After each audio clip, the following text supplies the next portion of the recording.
என்ன பொருத்தமான மாப்பிள? அந்த மாப்பிள குடிகாரன், தெரியுமா உங்களுக்கு?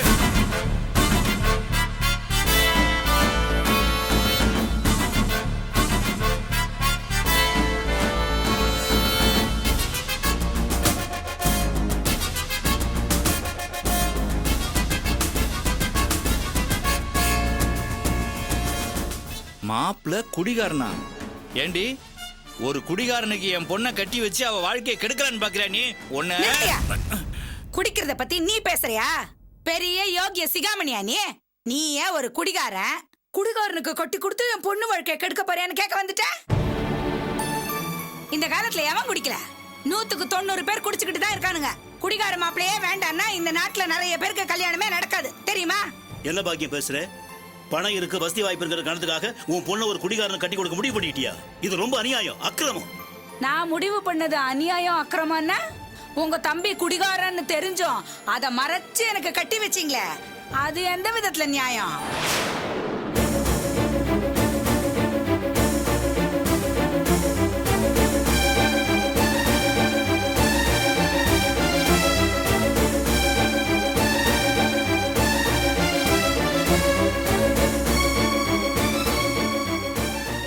கல்யாணம் முடிஞ்சு கொஞ்ச நாள்லயே உண்மை தெரிஞ்சு நான் உங்ககிட்ட வந்து கேட்டப்ப நீங்க என்ன சொன்னீங்க?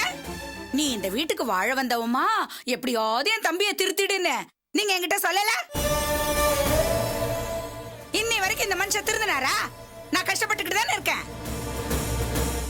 நான் யாரோ வீட்டு பொண்ணு தானே, எக்கேடோ கெட்டு போட்டுன்னா உங்க குடிகார தம்பி என் தலையில கட்டி வச்சீங்க. இப்போ ராணி உங்க வீட்டு பொண்ணு, உங்க குடும்பத்து பொண்ணு தானே, அப்படியே துடி துடிக்கிறீங்க.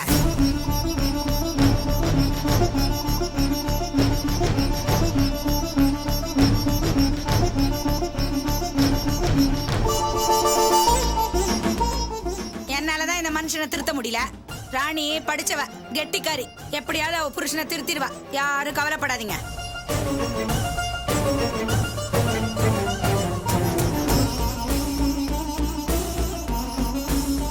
சரி, நான் உங்க பேச்சுக்கே வரேன். அப்பா திருந்தாத மாதிரி அந்த மாப்பிளையும் திருந்தாம போயிட்டா அப்புறம் ராணியோட வாழ்க்கை என்ன வருது? நான் இல்ல செத்தா போயிட்டேன். தா இந்த மனுஷனை கட்டிக்கிட்டு இன்னி வரைக்கும் கொடுத்து நான் நடத்திக்கிட்டு தானே இருக்கேன். எல்லாரையும் வளர்த்து ஆளாக்கினேன், உன்னையும் தான் வளர்த்து ஆளாக்கினேன். இப்ப நீ என்ன நிக்க வச்சு கேள்வி கேக்குற? ராணி என் வயத்துல பிறந்த பொண்ணு, கெட்டிக்காரி, அதுலயும் படிச்சவ வேற. மாப்பிளைய திருத்தி நல்லபடியாவே குடும்பம் நடத்துவா. அப்படியே இல்லைனாலும் ஒண்ணு சொல்றேன், நெருப்புனா ஒண்ணு வாய் வந்துடாது. மாப்பிள்ள திருந்தலைனாலும் அவளுக்கு சொத்துன்னு ஒரு பாதுகாப்பாவது இருக்கு. எனக்கு என்ன இருக்கு இந்த ஒரு ஓட்ட வீட்டை தவிர? இப்படிப்பட்ட சூழ்நிலையில தான் வசதி வாய்ப்போட வந்த அந்த சம்பந்தத்தை பேசி முடிச்சேன். இது எப்படி தப்புன்னு சொல்வீங்க? அத்தை, பெரியவங்க பேசும்போது நான் குறுக்க பேசுறேன்னு தப்பா நினைக்காதீங்க. உங்க பக்கம் இருக்கிற நியாயத்தை எடுத்து சொன்னீங்க. அது சரியா தப்பான்னு நான் சொல்ல வரல. படிச்சிட்டு இருக்கிற ராணிக்கு இப்ப கல்யாணம் அவசியமா? பெத்தவங்களை விட, கட்டிக்கு போறவனை விட ஒரு பொண்ணுக்கு ஆயுசுக்கும் பாதுகாப்பா இருக்கிறது படிப்பு தான் அத்தை. என்னடி அம்மா நீயும் படிப்பு படிப்புன்னு பேசுற? நீ படிச்சிட்டு இருக்கும் போதே படிப்பை பாதியில விட்டுட்டு தானே என் புள்ளைய கல்யாணம் பண்ணிக்கிட்டு இந்த வீட்டுக்கு வந்த. இப்ப என்ன கெட்டா போயிட்ட? நல்லா தானே இருக்க. ஏன் விஷயம் வேற அத்தை. நான் படிக்கிறத விட்டுட்டு வாசம் மேல ஆசைப்பட்டதுனால கல்யாணம் பண்ணிக்கிட்டேன். ஆனா ராணி படிக்கணும்னு ஆசைப்படுறா. அவ ஆசைப்பட்டபடியே படிக்கட்டும். கல்யாணம் எல்லாம் வேணாம் அத்தை. என்ன எல்லாரும் என் பொண்ணை நான் பாழுங்கணத்துல தள்ளுற மாதிரி ஆள் ஆளுக்கு பேசுறீங்க? ஆமாமா, என்ன பாழுங்கலத்துல தான் தள்ள பாக்குறீங்க. வசதி வாய்ப்பு இருக்குங்கிற ஒரே காரணத்துக்காக ஒரு குடிகாரனுக்கு என்ன கட்டி வைக்கணும்னு பாக்குறீங்களே. என்னடி சப்போர்ட்டுக்கு ஆளுங்கள்லாம் இருக்கிற தைரியத்துல என்னைய எதிர்த்து பேசுறியா? உன்னை பெத்தவடி நானு. உன்னோட நல்லது கெட்டது எல்லாத்துக்கும் முடிவெடுக்கிற உரிமை இந்த வீட்டுல எனக்கு மட்டும்தான் இருக்கு, வேற யாருக்கும் கிடையாது. மரியாதையா நான் சொல்ற பேச்சு கேட்டு நட. கேட்பார் பேச்ச கேட்டு ஏடா குடும்பம் நடந்து அவ்வளவுதான்.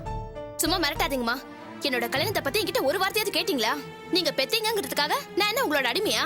என்னோட எதிர்காலத்தை பத்தி எனக்கு கொஞ்சம் கூட கனவு இருக்காதா? நான் நல்லா படிக்கணும், ஒரு நல்ல வேலைக்கு போகணும், இந்த குடும்பத்துக்கு பெருமை சேர்க்கணும்னு அண்ணன் சின்ன வயசுல இருந்தே சொல்லி சொல்லி வளர்த்திருக்காரு. எனக்கு எப்படிப்பட்ட வாழ்க்கையை அமைச்சு கொடுக்கணும்னு அண்ணனுக்கு தெரியும். இந்த விஷயம் உங்களுக்கும் தெரியும். தெரிஞ்சே வேணும்னு அண்ணனை அவமானப்படுத்தணும் தானே இந்த கல்யாணத்துக்கு ஏற்பாடு பண்ணிருக்கீங்க. போதண்டி, எவன்டி உனக்கு அண்ணன்? பெத்தவ எனக்கு இல்லாத உரிமை அவனுக்கு என்னடி இருக்கு? இருக்குமா? இந்த வீட்டுல யாருக்கும் இல்லாத அதிகாரம் அண்ணனுக்கு இருக்கு. பெத்தது மட்டும்தான் நீங்க, ஆனா என்ன வளர்த்து ஆளாக்குனது எல்லாம் அண்ணன் தானே. அவ்வளோ ஏன் நான் போட்டிருக்க ட்ரெஸ், படிக்கிற படிப்பு எல்லாமே அண்ணன் கொடுத்தது தானே. வாசு கிட்ட பஸ் பாஸ்க்கு பணம் கேட்டப்ப என்ன சொன்னா? நடந்து போ, இல்லனா காலேஜ்க்கே போகாதன்னு சொன்னா. அப்ப அண்ணன் தானே பணம் கொடுத்தாரு. அப்படிப்பட்ட அண்ணனுக்கு என் மேல அக்கறை இருக்காதா? இல்ல அதிகாரம் தான் கிடையாதா? தெரியும்டி, அங்க இங்க சுத்தி சுத்தி கடைசியில இங்கதான் வந்து நிப்பேன்னு எனக்கு நல்லா தெரியும்டி. இந்த வீட்ல எந்த ஒரு பிரச்சனை வந்தாலும் சரி, எல்லாம் அவன் தான் பண்ணா, அவன் தான் உழைச்சான்னு எல்லாரும் அவன் புராணமே பாடிக்கிட்டு இருக்கீங்க. ஏன் நான் இந்த வீட்டுக்குன்னு எதுவுமே பண்ணலையா? உங்க எல்லார்கிட்டயும் பல தடவை சொல்லியிருக்கேன், அவன் எனக்கு செஞ்சதை விட நான் பல மடங்கு அதிகமா செஞ்சிருக்கேன்னு. நான் சித்தின்னு நானா அவன்கிட்ட சொல்ற வரைக்கும் அவன் என்ன பெத்த தாயா தானடி நினைச்சுக்கிட்டு இருந்தான். நான் அவன்கிட்ட அந்த மாதிரி பாசம் காமிச்சதுனால தாண்டி அவன் என்கிட்ட பாசத்தை காமிச்சா. முதல்லயே நான் சித்தின்னு அவனுக்கு சொல்லியிருந்தா அவன் உன்னை சித்தி பொண்ணு மாதிரி தானடி நடத்திருப்பான். என்னமோ வானத்துல இருந்து வந்து குதிச்ச மாதிரி எல்லாரும் அவனையே ஏத்தி ஏத்தி வச்சு பேசுறீங்க, என்ன எல்லாரும் தாழ்த்தி தாழ்த்தி பேசுறீங்க.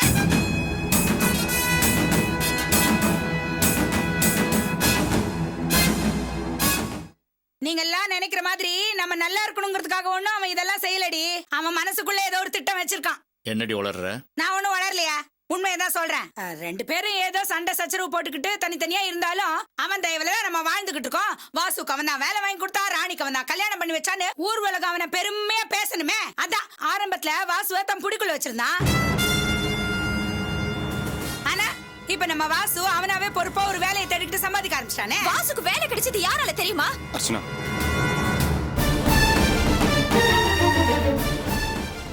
ஏன் அதையும் உன் புருஷன் தான் வாங்கி கொடுத்தான்னு சொல்ல. வாசு நல்ல இடத்துல கல்யாணம் பண்ணிக்கிட்டு நல்லபடியா வாழ்ந்துட்டு இருக்கான்ல, அவன்கிட்ட இவன் திட்டம் பலிக்கல. இப்போ ராணிக்கும் பெரிய பணக்கார இடத்துல சம்பந்தம் பேசி முடிச்சிருக்கேன். இவளும் அவன் புடிய விட்டு போயிடுவா. என் வயத்துல பிறந்தது ரெண்டும் வசதியா வாழறது இவனுக்கு பொறுக்கல. தான் மட்டும் ஆயிலும் கிரீஸ்மா இருக்குங்கிற பொறாமையிலதான் இவன் இப்படி எல்லாம் பண்ணிக்கிட்டு இருக்கான். பொறாம புடிச்சு அலையிறது நாங்க இல்ல, நீங்க தான். ராணிக்கு நல்ல ஒரு வாழ்க்கை அமைற வரைக்கும் நாங்க இந்த வீட்டை விட்டு போக மாட்டோம்னு இவர் சொன்னார் இல்ல, அதான் நாங்க சீக்கிரமா இந்த வீட்டை விட்டு போனோங்கிறதுக்காக அவளோட வாழ்க்கை நாசமா போனாலும் பரவாயில்லன்னு இந்த கல்யாணத்தை ஏற்பாடு பண்ணிருக்கீங்க. உங்களுக்கு எல்லாம் புரிய வைக்கணுங்கிறதுக்காக நான் எதை சொன்னாலும் நீங்களும் ஏத்துக்க போறது இல்ல. ஏத்துக்காத உங்களோட பேசி என்ன பிரயோஜனம்? ஆமாண்டி, நீ சொல்ற மாதிரி உங்களை இந்த வீட்டை விட்டு அனுப்புறதுக்காக தான் நான் இந்த கல்யாணம் ஏற்பாடு பண்ணிருக்கேன். இப்ப என்னன்றதுக்கு உங்ககிட்ட எல்லாம் நல்ல பேர் வாங்கணுங்கிறதுக்காக என் பொண்ணு கிடைச்ச நல்ல வாழ்க்கையை இழக்கிறதுக்கு நான் தயாரா இல்ல. இப்ப சொல்றேன், இது என் வீடு. உங்களை இந்த வீட்டை விட்டு அனுப்புறதுக்காக தான் இந்த கல்யாண ஏற்பாடையே பண்ணிருக்கேன்.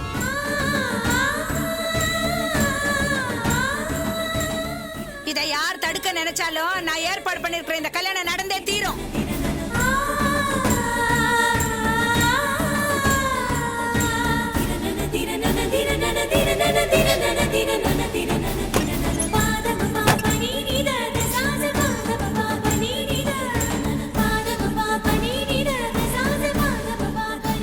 என்ன மன்னிச்சிருங்கண்ணே, நீங்க இவ்வளவு தூரம் எடுத்து சொல்லியும் அவ பிடிவாதத்தை மாத்திக்காம போயிட்டா. நான் பொறுப்பா ஒரு 4 காசு சம்பாதிக்கிறவனா இருந்தா அவளை 2 அடி அடிச்சாவது இதை நான் ஒத்துக்க வச்சிருப்பேன். என்ன பண்றது, பாழா போன குடிக்கு அடிமையாகி எல்லாத்தையும் நான் கெடுத்துட்டேன்னு. உங்க அம்மா கிட்ட என் பேச்சுக்கு மரியாதை இல்லாம போய் ரொம்ப நாள் ஆச்சுமா. இருந்தாலும் பொண்ணு வாழ்க்கையை பத்தி எடுத்து சொன்னா புரிஞ்சுக்குவாங்கிற நம்பிக்கையில வந்தேன். எல்லாம் வீணா போச்சு. நான் மட்டும் இல்லை, அந்த கடவுளே வந்து சொன்னாலும் உன் கல்யாண விஷயத்துல உங்க அம்மா தான் முடிவை மாத்திக்க போறதில்லை. நான் எடுத்த முயற்சி வீணா போயிடுச்சு. இந்த பெரிய பாவம் மன்னிச்சிரம்மா.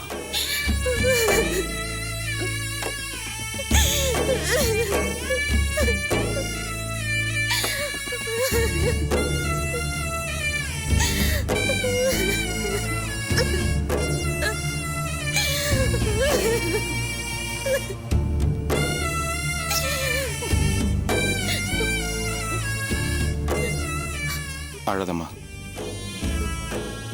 இந்த கல்யாணம் நடக்காது. தைரியமா இரு, நான் இருக்கேன். புரிஞ்சுதா?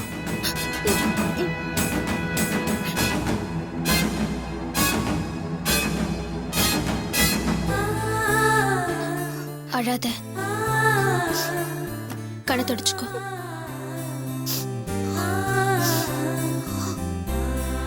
வா, உள்ள போலாம்.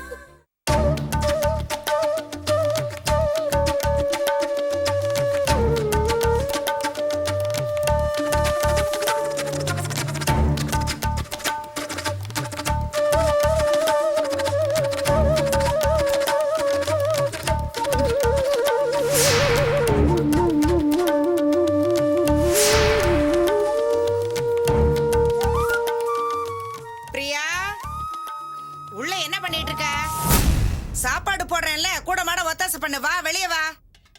என்ன சிவகாமி, என்ன சத்தம் போட்டுக்கிட்டு இருக்க? சத்தம் போடலைங்க, பிரியாவை சாப்பிடவான்னு கூப்பிடுறேன். தட்டு எடுத்து வச்சுக்கோங்க. ம். பிரியா,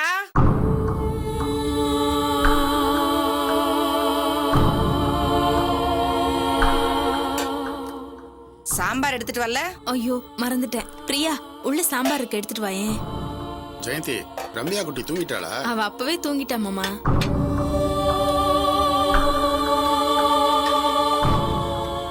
பிரியா, சீக்கிரம் சாம்பார் எடுத்துட்டு வா.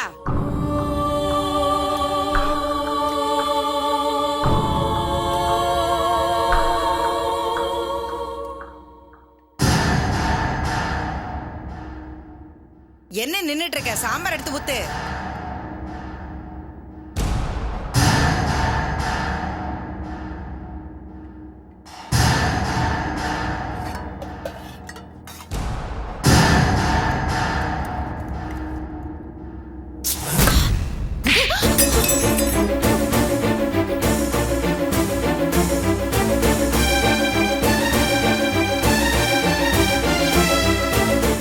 டேய், என்னடா இது?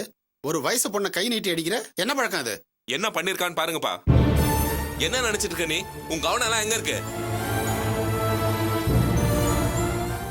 நான் சொல்லும்போது நீங்க நம்பலையே, இப்ப நேர்ல பாத்தீங்களா? அவ கவனமே இங்க கிடையாது.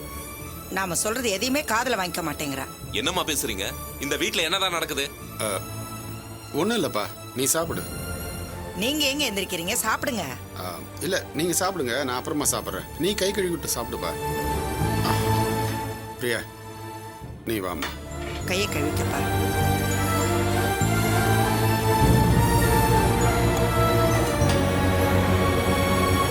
வினோத், சாம்பார் எப்படி எடுத்துக்கொடு.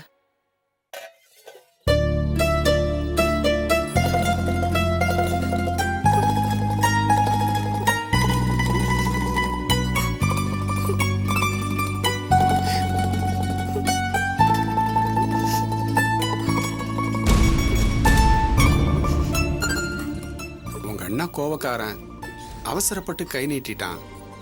அதையெல்லாம் பெருசா எடுத்துக்காதம்மா. உங்க அம்மா நேத்திக்கே உன்னை பத்தி என்கிட்ட புகார் பண்ணா.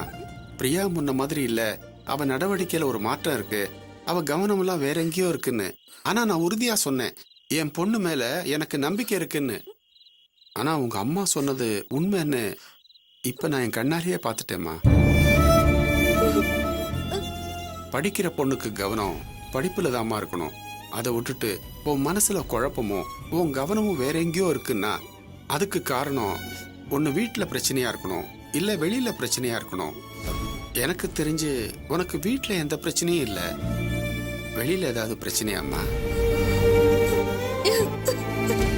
வெளி உலகத்தை பத்தி நினைப்பே இல்லாத ஒரு பொண்ணு மனசுல இவ்வளவு குழப்பம் இருக்குன்னா அதுக்கு ஒரே ஒரு காரணம் தாம்மா இருக்க முடியும். அவன் மனசுக்குள்ள யாரோ ஒரு பையன் வந்திருக்கணும், இல்ல வெளியிலேருந்து அவளை யாராவது தொந்தரவு பண்ணிருக்கணும். யாருமா அந்த பையன்?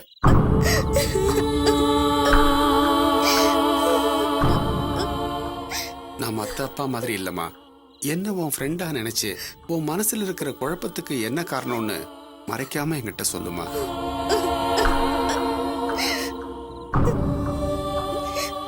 வயசு பொண்ணு நீ, மனசுல இவ்வளவு குழப்பத்தோட இருந்தா பெத்தவங்க அதை பார்த்துக்கிட்டு எப்படிமா சும்மா இருக்க முடியும்? குழப்பத்துக்கு என்ன காரணம்னு கேட்டா எம்எல்ஏ சந்தேகப்படுறீங்களான்னு கோவப்படுறீங்க, நீங்களும் காரணத்தை சொல்ல மாட்டீங்க. அப்புறம் இதுக்கு என்னதாம்மா வழி? இத பாரு, உண்மையில நான் கோவப்படல, ஆத்திரப்படல, ரொம்ப பொறுமையா தான் கேட்கிறேன். உன் மனசுல என்னம்மா குழப்பம்? மறுபடியும் சொல்றேன், என்ன உன் அப்பாவா நினைக்காம ஒரு ஃப்ரெண்டா நினைச்சு உன் மனசுல என்ன குழப்பங்கிற காரணத்தை என்கிட்ட சொல்லுமா.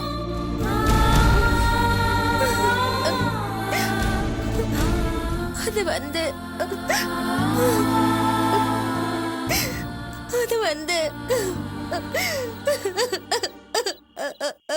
பிரியா, பிரியா, அழக்கூடாது.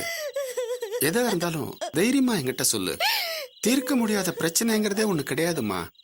நான் இருக்கேன்ல, தைரியமா சொல்லு. அப்பா, நான் வந்து மாமா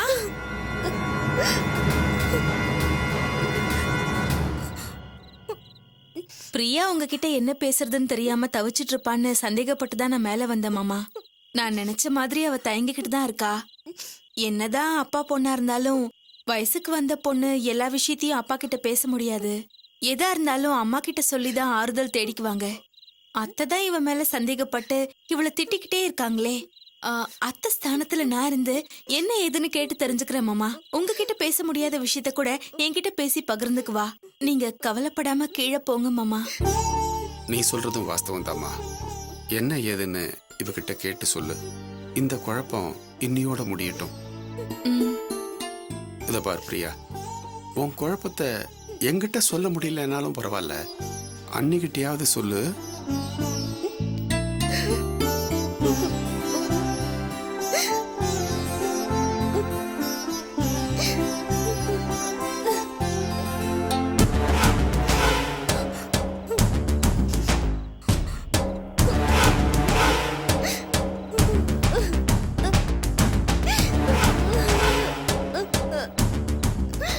என்ன பிரியா, என்னாச்சு உனக்கு? என்ன ப்ராப்ளம்? கௌதம் தானே? அண்ணே